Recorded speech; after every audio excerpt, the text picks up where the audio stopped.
આપણે જીવી રહ્યા છીએ એ જ પ્રમાણ છે કે ભગવાન છે. ભગવાન પર ભરોસો લાવવા માટે ક્યાંય ફાંફા મારવાની જરૂર નથી. અરીસા સામે તમે ઉભા રહી જાઓ. આ અજાયબીઓ નથી. આંખ કોઈ જડ પદાર્થને જુએ તોય કેવી કેવી ભાવનાઓ આવે.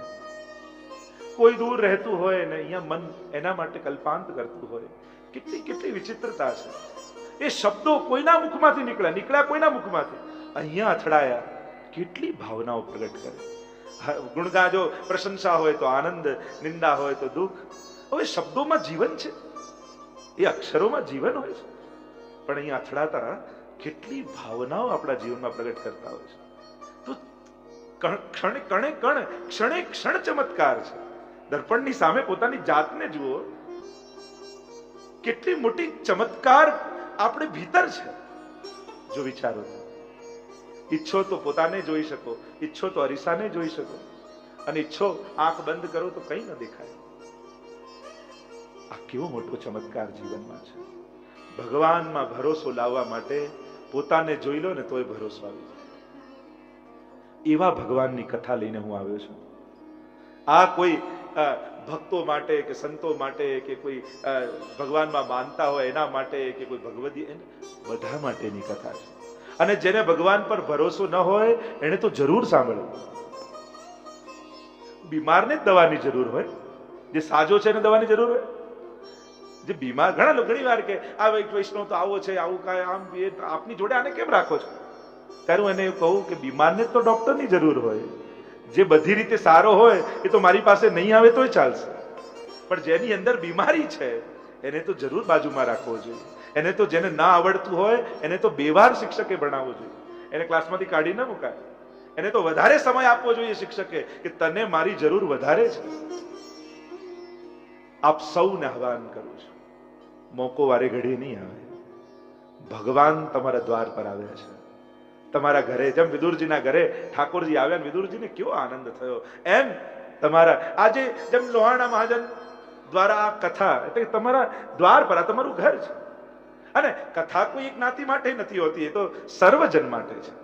સર્વ જેને પણ ભગવાનની જરૂર છે, યા જેને ભગવાન સમજાયા નથી, જેને ભગવાન સમજવા છે, એ બધા માટે આ કથા છે.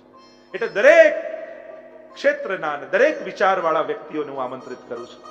તમારા બધા પ્રશ્નો લઈને અહીંયા બેસજો. ખાતરી હું આપું છું, સમાધાન લઈને તમે અહીંયાથી જશો. પૂછવાની જરૂર નહીં પડે, બેસો ખાલી આવી.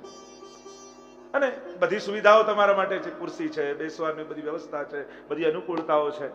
આજે નાથ દ્વારા દર્શન કરવા જાઓ તો આવું શ્રીનાથજીમાં કોઈ ફેસિલિટી આપે? ત્યાં તો ચલો ચલો ચલો ચલો ચલો, જ્યાં દર્શન કર્યા ન કર્યા, એક ધક્કે અંદર, બીજા ધક્કે આ તમે જ મારતા લાગો છો. તો તમને ખબર હોય બીજા ધક્કે બહાર.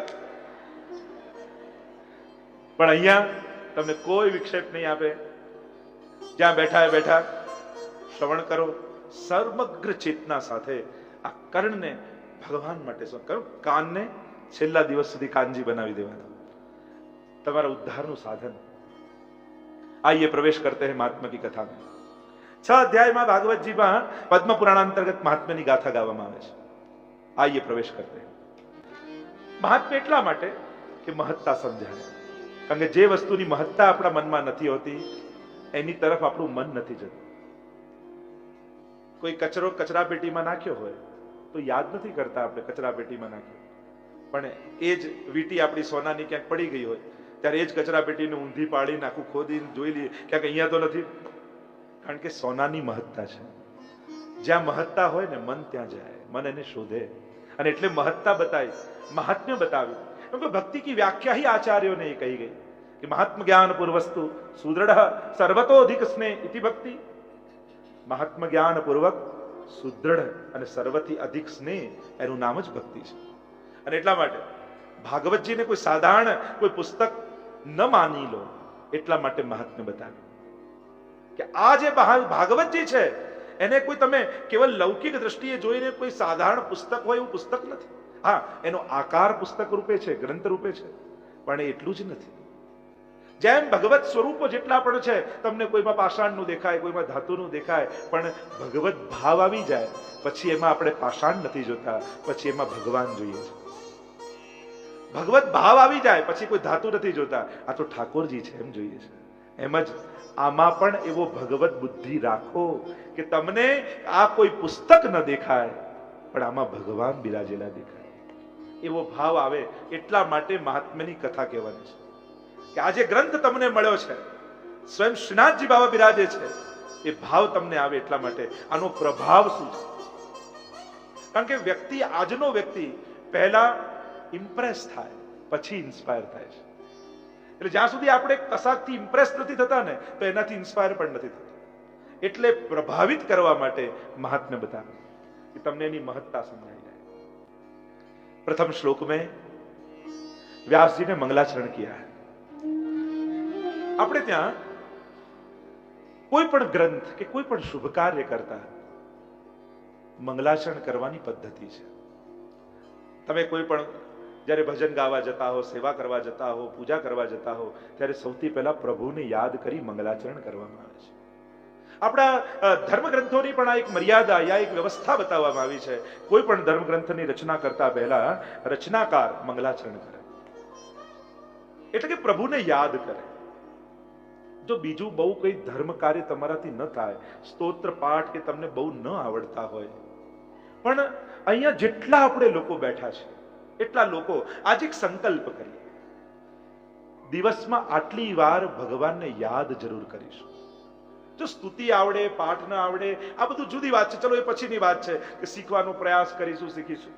ન આવડે વાંધો નહીં, પણ આજે એક સંકલ્પ કરો, શ્રી કૃષ્ણ શરણમ મમ. આ એક આપણે ત્યાં મહામંત્ર કયો છે, અષ્ટાક્ષર જેને આપણે કહીએ છીએ. તો દિવસમાં આટલી વાર પ્રભુને યાદ જરૂર કરજો. એક, સવારે જ્યારે ઉઠો અને તમારી આંખ ખુલે ત્યારે સૌથી પહેલા પ્રભુને યાદ કરજો.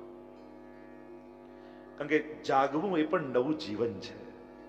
સૂઈ ગયા અને કદાચ આંખો ન ખુલી હોત તો એક નવું જીવન તમને મળે છે. એટલે ખાસ અહીંયા જેટલા આપણે બેઠા છે, એક આપણા જીવનમાં વણાઈ જવું જોઈએ. પહેલી વાર જ્યારે દિવસમાં આંખ ખુલે એ ઘડીએ આંખ ખુલતાની સાથે પ્રભુને યાદ કરો. બીજું, પહેલો કોળિયો જ્યારે મુખમાં મૂકતા હો એક ક્ષણે પ્રભુને યાદ કરજો. કારણ દુનિયામાં ઘણા એવા લોકો છે જેને આ કોળિયો નસીબ નથી. આ પચાવનારો અને અન્નરૂપ પણ ભગવાનને પચામ્ય અન્નમ ચતુર્વિધમ, એ પણ એક યજ્ઞ આપણે ત્યાં શાસ્ત્રોમાં કયો છે. પહેલો કોળિયો ભગવાને મને આપ્યો છે. દુનિયાના ઘણા લોકો પાસે મુખ છે, ભૂખ છે, હાથ છે, પણ કોળિયા નથી. પ્રભુ તારો ઘણો ઉપકાર છે. મને તો દયા આવે, ઘણી વાર લોકો નાની નાની બાબતમાં જ્યારે ભોજન મૂકીને ઊભા થઈ જાય ને ત્યારે એના ભાગ્ય ઉપર દયા આવે કે લોકો ભૂખે મરે છે, તારી સામે થાળી પડી છે અને તું એક નાની બાબત માટે અન્નનો અપરાધ કરીને ઊભો થઈ ગયો. ક્યાંક તને અન્ન દેવતાનો શાપ ન લાગી જાય કે તારો આવતા જન્મ એવી જગ્યાએ જાય ત્યાં તું અન્ન માટે તરસે. એટલે એ અપરાધથી બચજો. ભોજન સામે હોય ત્યારે મનમાં દુર્ભાવો નહીં લાવો, એ પણ દેવતાનું રૂપ છે.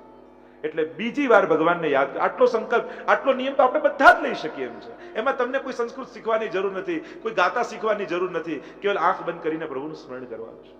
પહેલો કોળિયો મુખમાં મૂકો ત્યારે. ત્રીજી વાત, પહેલું પગ ઘરની બહાર મૂકો ત્યારે. ઘરની બહાર જ્યારે પગ મૂકીએ ત્યારે પ્રભુને યાદ કરીને પગ મૂકજો. કારણ કે ઘર પણ એક મંદિર આપણે ત્યાં કહ્યું છે ને. ત્યારે તમે કાર્ય કરવા માટે બહાર જઈ રહ્યા છો, ઘણા લોકો નીકળે છે પણ પાછા નથી ફરતા. ઘણી વાર જીવનમાં આવું થાય. ઘરની બહાર દુનિયામાં જ્યારે આપણે જઈ રહ્યા છીએ ત્યારે પ્રભુનું સ્મરણ કરીને જઈએ કે પ્રભુ ડગલું બહાર મૂકું છું, પાપથી બચાવજે, અપરાધથી બચાવજે, દુર્ભાવનાઓથી બચાવજે. બસ પહેલું ડગલું મૂકો ત્યારે પ્રભુને. કાર જ્યારે તમે ચાવી ભરતા હો ત્યારે પ્રભુને યાદ કરી લો. હવે એમાં કઈ સંસ્કૃત શીખવાની જરૂર છે, એમાં કઈ રાગ શીખવા કે જુદા જુદા રાગોમાં ગાવાની જરૂર છે? કઈ નહીં. આટલું તો બધા ભાઈઓ પણ કરી શકે. ચોથી વાત, બહારથી કામ કરીને પહેલું ડગલું પાછું ઘરમાં મૂકો ત્યારે. ઘરમાં જ્યારે પાછું ડગલું મૂકીએ ને, ઘર મળ્યું, મંદિરમાં પ્રવેશ કરતા હોય એવો ભાવ રાખી અને ઘરમાં ડગલું ભરી ત્યારે પ્રભુને યાદ કરવા. અને છેલ્લે સુવા જતા હો અને આંખ બંધ કરતા હોઈએ ત્યારે પ્રભુને યાદ કરવા. અને એટલું યાદ કરો, દિવસમાં જે અપરાધ થયા હોય પ્રભુને સ્મરણ કરતા જ બળી જાય. પ્રભુનું સ્મરણ કરીને આંખો બંધ કરો. હું સુવા જો નિંદ્રા પણ મૃત્યુ સમાન કહી છે કે માણસ જેમ મૃત્યુ પામે આંખો બંધ કરે, પાછો નવા જન્મમાં આંખો ખોલીને જન્મે, એમ રોજ સૂઈ જવું એ પણ એક મૃત્યુ કહી છે. અને એ સમયે આપણે ત્યાં કહ્યું કે છેલ્લા સમયે જ્યાં મતિ હોય ત્યાં ગતિ થાય. અને આંખો બંધ કરવા જઉં છું, પ્રભુ તારા હાથમાં છે, ફરી ખુલશે કે કેમ કોણ જાણે, કોણ સમજી શકે કે આંખો ફરી ખુલવાની છે કે નહીં. એ સમયે પ્રભુને યાદ કરી અને પછી નેત્રો બંધ કરો. આ તમારા મંગલાચરણ છે. મંગળ આચરણ, મંગળ વિચાર, મંગલ ચિંતન, આ મંગલાચરણ છે. તો મને એમ ભરોસો છે જેટલા આજે આપણે અહીંયા હોલમાં બેઠા છીએ, આપણા જીવનનો આ એક શુભ સંકલ્પ બની જશે. આપણે બધા જ આટલી ક્ષણોમાં પ્રભુને યાદ જરૂર કરીશું. મંગલાચરણ અહીંયા વ્યાસજી કરે છે, પ્રભુને યાદ કરે. કોની ગાથા ગાવા જઈ રહ્યા છે એનો સંકેત મંગલાચરણમાં કરી દીધો. પ્રભુની આકૃતિ, પ્રકૃતિ અને કૃતિ ત્રણેયનો પરિચય કરાવ્યો. સ્વરૂપ, स्वभाव અને सामर्थ्य, ત્રણેયનો પરિચય આપ્યો. कैसे है प्रभु, कौन है प्रभु, कैसे स्वभाव है उनका और कैसा सामर्थ्य है. प्रभु का स्वरूप कैसा है, जो अनेक विध स्वरूप वाला प्रभु છે. કેવા કેવા પ્રકારના પ્રભુના સ્વરૂપો હોય. અને ભક્તિમાં સ્વરૂપાસક્તિ બહુ મહત્વની છે. અને સ્વરૂપાસક્તિ થાય તો જ અનન્યતા પ્રગटे. नारद जी ने भक्ति सूत्र में 11 प्रकार की आसक्तियों की बात की, उसमें एक बताई स्वरूपासक्ति. मर्यादा અને પુષ્ટિ પ્રેમ, આ બંને ભક્તિમાં ફરક એટલો. મર્યાદા ભક્તિ ગુણાસક્તિથી પ્રગટે છે, સામર્થ્ય આસક્તિથી પ્રગટે છે, અને પુષ્ટિ ભક્તિ એ સ્વરૂપાસક્તિથી પ્રગટે છે. પ્રભુ આવા કૃપાળુ છે, આવા દયાળુ છે, આવા ઉદાર છે, આવો જ્યારે સામર્થ્ય સ્વભાવ જોઈએ તો પ્રેમ થાય, પણ આપણું ધારેલું ન થાય તો અભાવ પણ આવી જાય. જ્યારે ઉદારતા ન દેખાય તો અભાવ આવી જાય, જ્યારે કરુણા ન દેખાય એમની અંદર તો અભાવ આવી જાય. આ છે ગુણથી પ્રગટેલો પ્રેમ, મર્યાદા ભક્તિ. અને પુષ્ટિ ભક્તિ એટલે સ્વરૂપાસક્તિ, સ્વરૂપથી પ્રગટેલો પ્રેમ. આપ ગમે તેટલા કઠોર હો, आप भले उदारता न करो, हमारा पर कृपा न करो, पर प्रभु हम तो आपको प्रेम करते हैं, आपके बिना रह नहीं पाते, जी नहीं पाते. मानो गोपियों की तरह प्रेम. प्रभु कितने भी कठोर हो जाएं, भगवान ने क्यारे गोपियों ने भरोસો નથી અપાવવો પડતો કે हे गोपी હું તને પ્રેમ કરું છું. एक बार राधा जी से आकर सभी गोपियां कहने लगी, अरे राधा तू यूं मानती है कि प्रभु तुझको ही प्रेम करते, तने एकला प्रेम करे છે. प्रभु तो चंद्रावलीने प्रेम करे, ललिताने प्रेम करे, आने प्रेम करे, કેટલાય નામ ગણાવી દે રાધાજી આગળ. આ બધાને પ્રભુ પ્રેમ કરે છે. તને ખબર છે રાધા, તું આખા ગામમાં કહેતી ભરે કે કનૈયો મારો, પણ એ તારો નથી, તો બધા આગળ વાલો થવા જાય છે. ત્યારે રાધાજી હસી પડ્યા ને કહેવા લાગ્યા, અમારા બંનેના પ્રેમને છુપાવવા માટે ઠાકોરજીને કેવા કેવા નાટકો કરવા પડે છે. એ તો મને જ ચાહે છે, પણ અમારો પ્રેમ પ્રગટ ન થઈ જાય એટલે પ્રભુને બધા જોડે બનાવીને રાખવું પડે છે. આ તો એનું નાટક છે, પ્રેમ તો કેવલ મને કરે છે. આ ભરોસો, આને કહેવાય પુષ્ટિ ભક્તિ, આને કહેવાય સ્વરૂપાસક્તિ. ભગવાનને ભરોસો અપાવવા માટે ગોપીઓને પ્રમાણો ન આપવા પડે. गोपी ने भरोસો હોય, जैसे मीरा को भरोसा था, अनन्यता मीराबाई ने गोपियों की तरह. तो स्वरूपासक्ति અને ગુણાસક્તિ, મર્યાદા ભક્તિ ને પુષ્ટિ ભક્તિ. सच्चिदानंद रूपाय प्रभु कैसे हैं?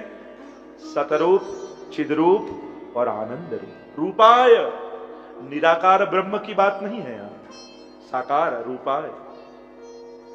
प्रेम ते प्रगट हो ही मैं जाना. પ્રેમ પ્રગટે ને તો એ પ્રગટ થઈ જાય.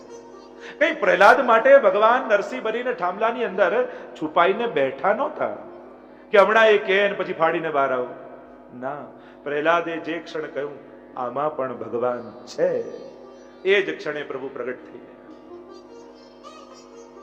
આ ભરોસો. રૂપાય, ભગવાન તે આંખ આપી છે ને તો તારે રૂપ લઈને પ્રગટ થવું પડશે. તે કાન આપ્યા છે તો તારે બોલવું પડશે.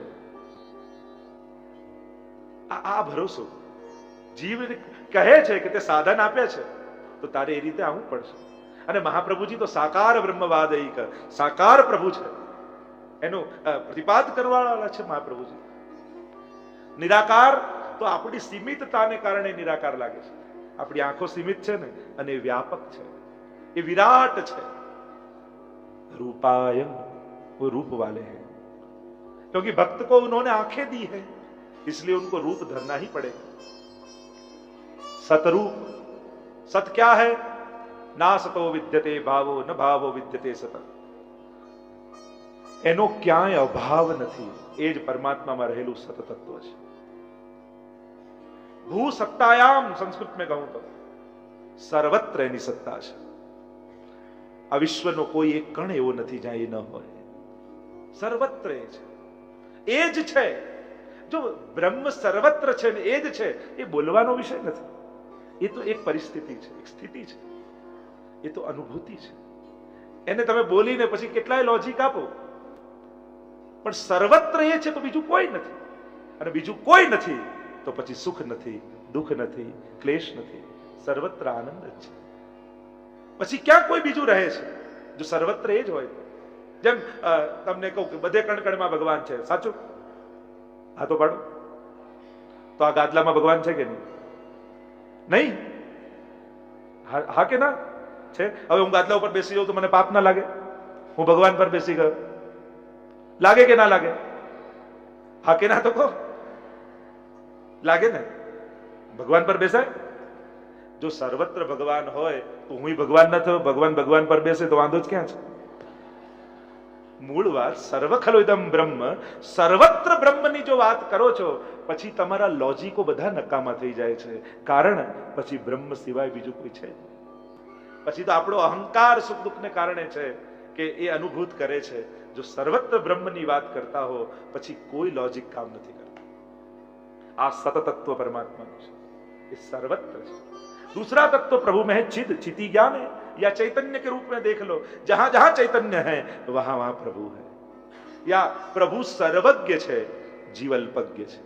પ્રભુ બધાના મનની જાણે છે, અને આપણે બાજુવાળાના મનની નથી જાણતા, એટલે જ સુખી છીએ. જો પ્રભુ વરદાન આપી દે કે બધાના મનનું તું જાણી લે, તો આપણાથી વધારે દુખી કોઈ ન હોય. પ્રભુએ સર્વજ્ઞતા આપણને નથી આપી, કારણ કે આપણે તો જ સુખી રહી શકીએ. જો પ્રભુ એવા આશીર્વાદ આપી કે તને બધાના મનની ખબર પડી જાય, શું દશા થાય? આપણે બધા જોડે ઝઘડો થઈ જાય કે નહીં? તો કૃપા છે પ્રભુની કે આપણે બધું નથી જાણતા. થોડી જે અલ્પતા છે ને આપણી, કારણ કે આપણે અલ્પ છીએ, અંશ છીએ, અને અંશની મર્યાદામાં જીવ રહે ને તો જ સુખી રહી શકે છે. જ્યારે એની મર્યાદાને બહારની વાત જાણવાની ઈચ્છા કરે ને, અને કક્ષાની બહારનું જ્ઞાન પણ બહાર બની જાય. જો તમે બધાના મનની જાણવા લાગો, તમારું જીવન નર્ક જેવું બની જાય. ચિત તત્વ પરમાત્મામાં છે, અને ત્રીજું તત્વ પરમાત્મામાં છે આનંદ. સુખની ઉપર જે છે, સુખ એ તો મનની લાગણી છે, અને આનંદ એ આત્માની લાગણી છે. પ્રત્યેક જીવ આનંદ ઈચ્છે છે. ક્યાંક જમીને આવો તો સુખ થાય, ભૂખ્યાને જમાડીને આવો તો આનંદ થાય. આત્મધર્મ જ્યાં પણ થાય ત્યાં આનંદની અનુભૂતિ થાય છે. તમે આમ કથામાં ભાગ લો, સેવા કરો, દોડી દોડીને બધાને મદદ કરો, થાકીને જાઓ ને ઘરે તો એક આનંદ હોય. એ થાકવાનો આનંદ હોય, બહુ આનંદ આવે. હવે થાકવીને આનંદ આવ્યો કે હા, કારણ કે આત્મધર્મ કર્યો છે. જ્યાં જ્યાં આત્મધર્મ કરો ત્યાં તમને આનંદ અનુભવ થાય છે. સુખ માણસ આખી જિંદગી ગોતે, અને આનંદ તો લઈને પેદા થાય. લઈને થાય એ સુખ, આપીને મળે એ આનંદ, જમીને મળે એ સુખ, જમાડીને મળે આનંદ. જ્યારે પણ વાટો એટલે આનંદ થાય. ગમતાનો કરીએ ગુલાલ, વાટો એટલે આત્મધર્મ આવી જાય. આત્મનસ્તુ કામાય સર્વપ્રિયમ ભવતી. આત્માને કારણે એક જ આત્મા સર્વત્ર છે. જો આપણા બધાનું કનેક્શન, આખી દુનિયાના લોકોનું એક વાત પર કનેક્શન આવી જાય છે, બધાની અંદર એક જ આત્મા છે, પ્રત્યેકની અંદર. એ જ ભગવાન એકોહમ બહુશ્યામ પ્રજાએ, ભગવાન જ વિસ્તાર પામ્યા છે, ભિન્ન ભિન્ન આત્મા. તો ઉપર મન, વૃત્તિ, અહંકાર આ બધું જુદું છે. દેહ જુદા, યોની જુદી, પણ એ બધાને ચેતન રાખનારો તો એક જ આત્મા છે, આનંદ રૂપ પરમાત્મા છે. સુખમાં ક્યાંક કોઈકનું દુઃખ છુપાયેલું હોય અને બીજાને દુઃખ ના આપે તો સુખ ના લાગે. તમારા સારા કપડા જોઈને કોઈ બળનારો ન હોય તો પહેરવાની મજા આવે. તમારા દાગીના જોઈને કોઈ એમ કે હા આ ક્યાંથી લાવી, આવું કોઈ કહેનાર ના હોય તો મજા આવે. બધું જ આપે પણ કોઈ એક તમને આઈલેન્ડમાં મૂકી દે જ્યાં તમારા સિવાય બીજું કોઈ ન હોય, મજા આવે. તમારું સુખ જોઈને બીજું કોઈ બળનાર ન હોય તો સુખ છે ને. અને આનંદ બીજાને સુખી જોઈને જે ફીલ થાય એ આનંદ. જો પેલો જમીને કેવું, ભલે તમારા માટે નથી બચ્યું, તમે એને જમાડ્યો, પણ એને સુખી જોઈ જે ફીલ થાય એ કેવો આનંદ આવે. તો આનંદ બીજાના સુખમાંથી પેદા થાય છે અને સુખ બીજાના દુઃખમાંથી પેદા થાય છે. તો એ આત્મધર્મ જે આનંદ આપનારો છે, બીજાને સુખી કરે એને હંમેશા આનંદ મળે. અને આનંદ નથી મળતો તો ક્યાંક સમજણમાં ગફલત છે, સમજી નથી શક્યા આપણે. એટલે આપો તો વાંટો. માણસની કલયુગમાં તકલીફ શું છે? એકલા ગમે નહીં, બીજા જોડે ફાવે નહીં. આપણા બધાનો પ્રોબ્લેમ જ એક આ છે. એકલા કોઈને ગમતું નથી, કંપની ગોતવા જાય અને પાછું બીજા જોડે ફાવે નહીં, કારણ કે એને બીજો એવો જોઈએ કે જે એના કયા પ્રમાણે રહેતો હોય. હવે આપણા કયા પ્રમાણે આપણે નથી રહેતા તો બીજો ક્યાંથી રહે? આપણા કયા પ્રમાણે આપણે ચાલીએ છીએ. રોજ સવારે ઉઠીને કેવા સારા સારા સંકલ્પો કરીએ, સાંજ સુધી થાય અફસોસ સાથે સુઈ જઈએ. આય ન થયું, આય ન થયું, આય ન થયું, આય ન થયું, અફસોસ સાથે સુઈ જઈએ. તો વિચાર કરો, આવી દયનીય સ્થિતિમાં માણસ રહેતો હોય. 4 જણા યાત્રામાં ભેગા થઈને ગયા હોય, એવા બાજી ના આવે એમ થાય કે આ 4 જણે તો જવું જ નથી, ગયા હતા યાત્રામાં. તો આ પરિસ્થિતિ માણસની છે.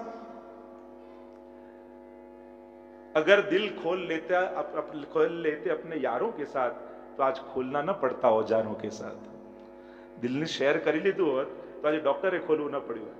પણ આપણે બાંધીને રાખીએ, પછી પેલો ડોક્ટર જ ખોલે. સચ્ચિદાનંદ રૂપ પ્રભુ છે. અચ્છા, આ કરે છે શું? કહા સચ્ચિદાનંદ રૂપાય વિશ્વોત્પત્યાદિ હેતવે. આ વિશ્વની ઉત્પત્તિ, સ્થિતિ અને લય કરે. સર્જન કરનારો આ, પાલન કરનારો આ, લય કરનારો આ. અને ત્રણેય પરિસ્થિતિમાં પ્રભુને આનંદ છે. જીવ પણ કરે સર્જન કરે ને તો એને મોહ થાય, પાલન કરે તો એને અહંકાર થાય, ખોઈ બેસે તો એને દુઃખ થાય. પણ પ્રભુ પોતાનામાંથી જ સર્જન, પોતે જ પાલન, પોતાનામાંથી લઈ. જેમ નાનું બાળક દરિયા કિનારે રેતીનું મકાન બનાવતું હોય ને, ઘર બનાવતું હોય, ઘર દરિયા કિનારે બનાવવામાં પણ આનંદ, પછી બનાવ્યા પછી રમતું હોય એમાં પણ આનંદ. ઘરે જવાનો સમય થાય તો જોજો એ જ પોતાના પગથી ઘરને તોડતું હોય તો એટલો જ આનંદ એને આવતો. પ્રભુ પણ સર્જન કરે ત્યારે પણ આનંદ, પાલન કરે ત્યારે પણ આનંદ, લય કરે ત્યારે પણ આનંદ. પ્રભુ નાશ નથી કરતા, લય કરે છે. મહાપ્રભુજીની ફિલોસોફી શુદ્ધાદ્વૈત બ્રહ્મવાદમાં આવિર્ભાવ અને તિરોભાવની છે. ઉત્પત્તિ અને નાશની નથી. ભગવાન પોતે જ બ્રહ્મ, પોતે જ જગત રૂપે આવિર્ભૂત થાય છે અને પ્રભુ પોતે જ પોતાનામાં લય કરે. ઓમ પૂર્ણમદઃ પૂર્ણમિદં પૂર્ણાત પૂર્ણમુદચ્યતે પૂર્ણસ્ય પૂર્ણમાદાય પૂર્ણમેવાવશિષ્યતે. એ તો પૂર્ણ જ રહે છે. તો આ બધું જ કરનારો પરમાત્મા, ઉત્પન્ન કરનારો એ, પાલન કરનારો એ, દુનિયા ચલાવનારો એ છે. ઘણા લોકો એમ કે અમે નહીં રહીએ ત્યારે ખબર પડશે ઘર કેમ ચાલે છે. એ બધા જતા રહે છે, ઘર ચાલતા રહે છે. કોઈ નાથી કઈ અટકતું નથી. ન સંસ્થા, ન પરિવાર, ન ઘર, ન દુનિયા, ન સમાજ. લોકો આવે ને જાય, ચલાવનારો તો એ પરમાત્મા છે. જેને ચલાવવું છે, પરમાત્માને જે વસ્તુ ચલાવવી છે એને કોઈ બંધ નહીં કરી શકે, અને એને જેને બંધ કરવું છે એને કોઈ ચલાવી નહીં શકે. એસે હે પ્રભુ. તો આવું કામ, અને મોટું કામ કરનારા વ્યક્તિનો સ્વભાવ કઠોર હોય. મોટું કામ કરતો હોય ને કઠોર સ્વભાવ. તો પ્રભુ કઠોર સ્વભાવ ના, તો કહ્યું ના, તાપत्रय विनाशाय. ये तो ऐसे कृपालु है, ये भक्त के दुख को नहीं देख पाते, त्रिविध तापों को हर लेते हैं. साधारण शब्दों में कहूं तो आदि व्याधि ने આપણે બધાએ ઓઢેલી. ઓ તમને બધાને તો આવડે છે, તમને બધાને તો ભાગવતી આવડે છે, અને આપણે જ ઓઢી છે ને એટલે આપણને ખબર છે કે આ ઉપાધિ કહેવાય.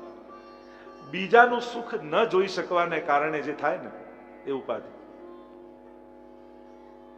માણસ કેટલી ઉપાધિઓને ઓઢીને ફરતો હોય છે, કેટલી ચિંતાઓ માણસને, અને ન ધારી એવી ચિંતાઓ પણ એના હાથમાં નથી હોતો. ઘણીવાર સંજોગો એવા થઈ જતા હોય, પરિસ્થિતિ એવી થઈ જાય, સમય એવો થઈ જાય, પણ વિપરીત સંજોગોમાં પણ જેની શ્રદ્ધા ડગતી નથી એ વૈષ્ણવ છે. ત્રિવિધ તાપ, જ્યારે જીવનમાં દુઃખ આવે, વિપરીતતા આવે, બહુ ભટકતા નહીં, ભગવદ આશ્રય કરજો, પ્રભુના શરણે જજો.